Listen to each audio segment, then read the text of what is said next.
سلطان محمود اور اس کے غلام ایاز کا قصہ سننے کے قابل ہے۔ ایاز ایک ذہین اور فطن شخص تھا۔ سلطان جیسے بادشاہ کی خصوصی اس پر توجہ تھی اور تمام کاموں کے سلسلے میں وہ ایاز پر بھروسہ کرتا تھا۔ اس بات سے بڑے بڑے رئیس اور جاگیردار قسم کے لوگ جلتے تھے کہ ایک غلام بادشاہ کا اتنا مقرب آدمی بن گیا ہے۔ ایک دن انہوں نے سلطان محمود کو رپورٹ دی کہ ایاز نے شاہی خزانے میں سے چوری کی ہے اور چوری کا مال اپنے کمرے میں چھپا رکھا ہے۔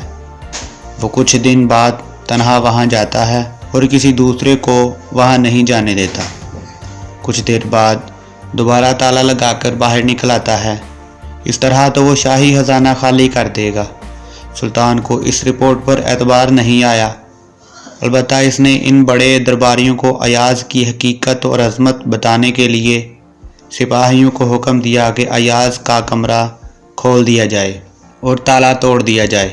پھر جب سب لوگوں نے وہاں جا کر دیکھا تو کمرے میں پرانے طرز کا ایک صندوق رکھا تھا جس میں ایک پھٹا پرانا کپڑوں کا جوڑا تھا، سخت قسم کی ایک چپل تھی اور پرانی کھال کا ایک ٹکڑا وہاں پڑا ہوا تھا۔ بس اس کے علاوہ وہاں اور کچھ بھی نظر نہیں آ رہا تھا۔ حاسد درباریوں کا جی نہیں بھرا۔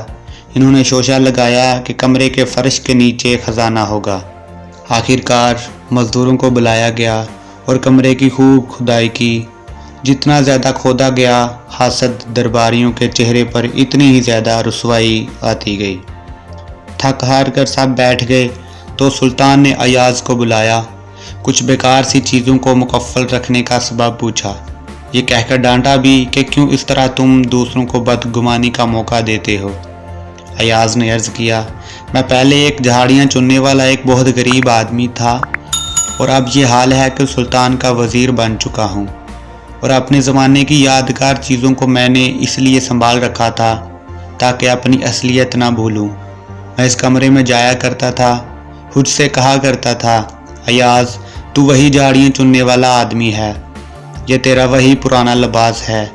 آج جو تو شاندار لباس پہنے ہوئے ہے تو تجھے غرور نہیں کرنا چاہیے، کجروی نہیں اختیار کرنی چاہیے، خیانت اور ظلم سے پرہیز کرنا چاہیے۔ یہ سن کر سلطان محمود غزنوی بہت خوش ہوا اور اس کی نظر میں ایاز کا رتبہ مزید بڑھ گیا۔